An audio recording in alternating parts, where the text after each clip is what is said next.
عمر خیل صاحب په خیر راسئ. د نن شپې د نن خبرې ته راځو دې ته چې د اوسني حکومت د حاکمېدو په افغانستان کې چارې څنګه ارزوئ په همدې برخو کې.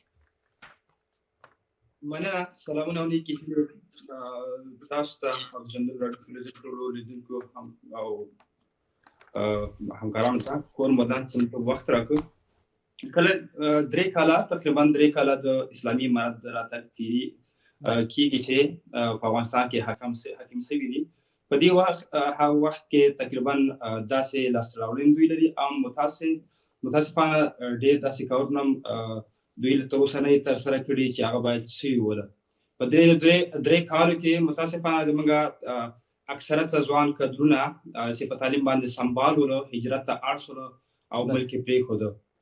په تېرو 3 کلونو کې متاسفانه دوی داسې برنامې دوی جوړه نه کړه چې د یو منظمه پلان دی جوړ کړي. که څه هم منظمه پلان د تحصیل په برخه کې موږ درلوده، اما دوی په دې ونه توانېدل چې د مکاتبو د پوهنتونونو دروازې د نرو ښځو په مخه خلاص کړي، خصوصا د موږ جنو او د پر مخه. په تېرو 3 کلونو کې متاسفانه د موږ اکثرته ځوان کدرونه چې په تېر نظام کې کار کوله هغه بېدندو شول او که څه هم هغو وظیفې درلودلې، دندې درلودلې، په مجرد د دې چې دوی د حاکم تحریک په ادارو کې دوی نه کار زده کړی وي هغه یې بېدندې کړله. او همدارنګه د ښځو په برخه کې دي اکثرته دوی بېدندې شولو، بېکاره شول چې دوی د کور سرپرستي کوله او یو هر چا له روزي نفقه یې وړاندې کوله خپلو کورنۍ ته، هغه دوی برخه کړله. په تېرو 3 کلونو کې دا هم باید ووایو چې دوی متاسفانه په افغانستان کې داخل کې اول لازمي داخل ولا په افغانستان په داخل کې مشروعیت مشروعیت ترلاسه نه کړ. متاسفانه دا یو حقیقت ده، دا باید ووځي. ډېره مننه کوم. په دې وخت واردله، په دې وخت یو ملي اجماع رامنځته بله عمر خیل صاحب ډېره مننه کوم د هغه څه چې ستاسو په خبره چې اوسني حکومت نه یې ترسره کړي او د نجونو زده کړو ته مو اشاره وکړه. اوسني حکومت انکار نه دی ترې کړی چې یو شرعي چوکاټ په جوړېږي. په هر صورت راځو دې ته هغه څه تاسو ویل چې اوسني حکومت نه یې ترسره کړي، ستاسو په نظر، ستاسو په فکر، ستاسو خپل نظر دی. اوس به دا راته ووایاست او څه چې اوسني حکومت ترسره کړي په تېر 10 کاله کې نه وه ترسره شوي، څه دي مهرباني؟ په تېر 10 کاله کې دا یې ترسره کړي دي. متاسفانه زه راځم اول مخکې تاسو خبرې ته جواب ورکړم.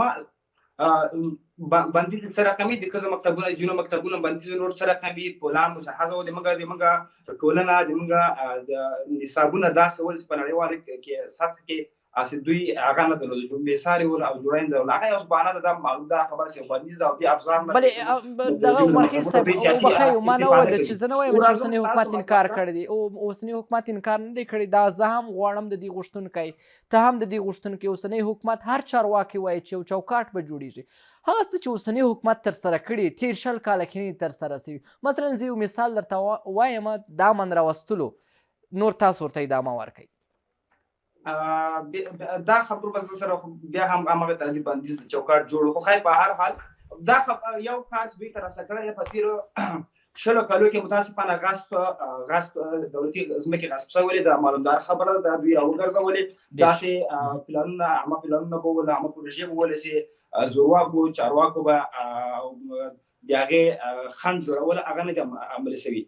پس د خوشتېپې کانال اوس دا له وخته نه ملي پروژه وله، دا پروژې دوی ترسره کړلې. دا اقدام وکړو ټول افغانان هغه پروژې چې ملي ګټه پکې خوندي وي، حمایت یې کوي او ترڅنګ ولاړ دي. دا واقعا دا هغه د خپل پاتې امنیت تاسو خبر راوستله د امنیت ته.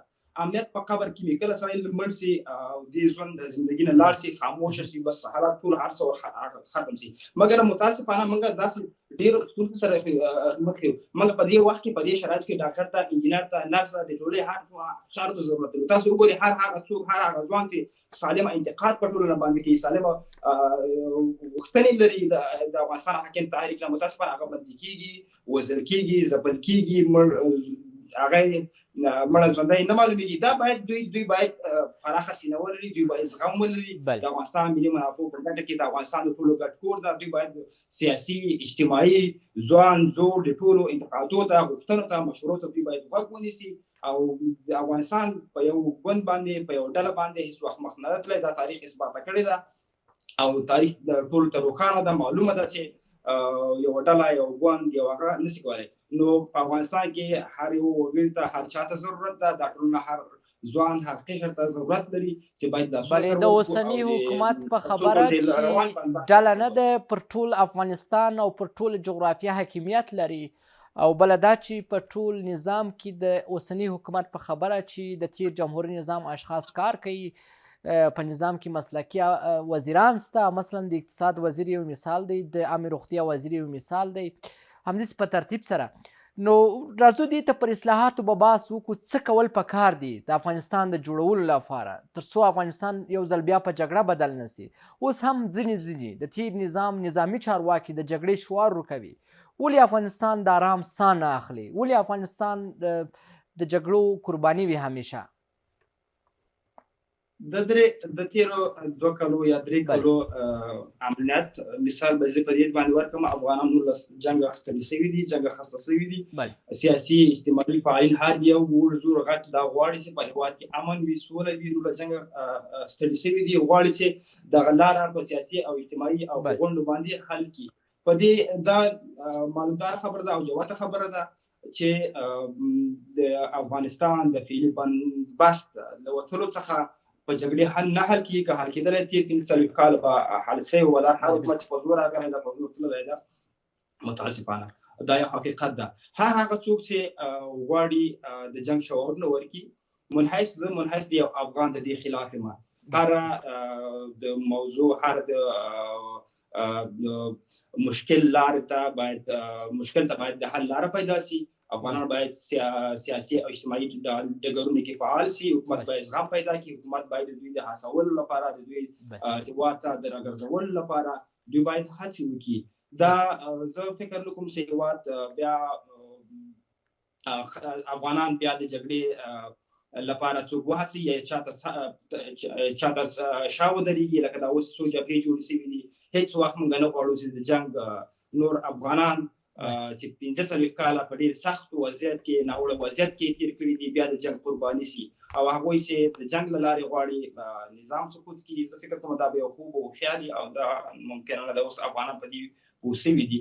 او خو یو څه غواړم اشاره وکړم، اوس توب د افغانستان حاکم تحریک په میدان کې ده.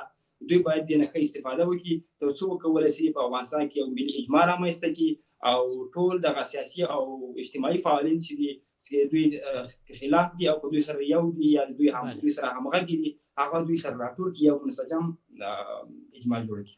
ډیره مننه کوم جمعه خان عمر خیل، سیاست شنونکی. درنو لیدونکو دا و د نن شپې د نن خبر.